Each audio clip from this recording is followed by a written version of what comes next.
Hello बच्चों, चलिए प्रश्न समझते हैं। हमारे प्रश्न में लिखा है स्तंभ 1 को स्तंभ 2 से मिलान कीजिए तथा नीचे दिए गए कूटों से सही विकल्प चुनिए। प्रश्न में 2 स्तंभ दिए हुए हैं, हमें दोनों का मिलान करना है। आइए समझते हैं। बच्चों, सबसे पहले हम अपने प्रश्न की मुख्य अवधारणा को समझेंगे। मुख्य अवधारणा, प्रश्न में 2 स्तंभ दिए गए हैं और हमें दोनों का मिलान सही पूर्वक करना है। आइए लिखते हैं स्तंभों का मिलान। आइए करते हैं। बच्चों, स्तंभ ए में लिखा हुआ है एंडोथर्मिक प्राणी।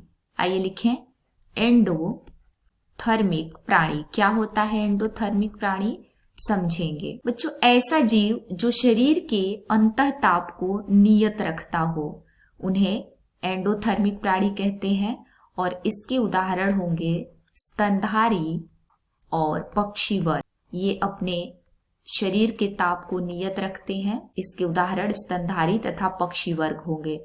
और इसमें स्तंभ बी में दूसरा विकल्प है मनुष्य, जो एंडोथर्मिक प्राणी में आएगा। स्तंभ 1 में दूसरा शब्द जो लिखा है वो है एक्टोथर्मिक प्राणी। एक्टोथर्मिक प्राणी, थर्मिक प्राणी। क्या होता है एक्टोथर्मिक प्राणी, समझेंगे। बच्चों, ऐसा जीव जो शरीर का ताप बाहर के ताप के अनुसार बदलता हो उसे एक्टोथर्मिक प्राणी कहते हैं।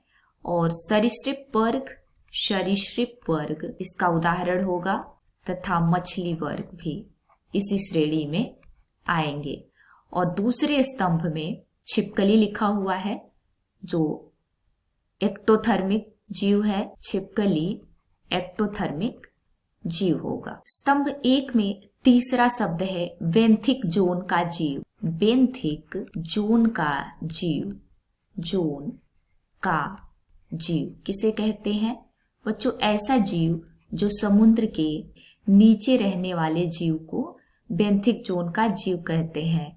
और सी एनीमोन इस वर्ग का प्राणी हो जाएगा, सी एनीमोन। और स्तंभ 1 में चौथा शब्द है एक जीव जो छद्मावरण को दर्शाता हो। छद्मावरण, छद्मावरण किसे कहते हैं बच्चों? तो ऐसा जीव जो अपने परिवेश के अनुसार अपना रंग बदलता हो उसे छद्मावरण दर्शाना कहते हैं।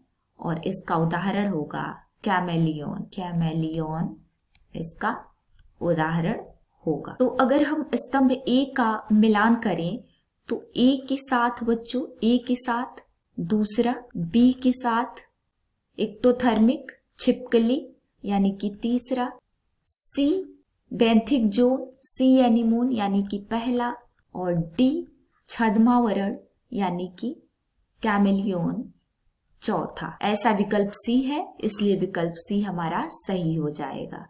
उम्मीद है आपको प्रश्न समझ में आ गया होगा। धन्यवाद।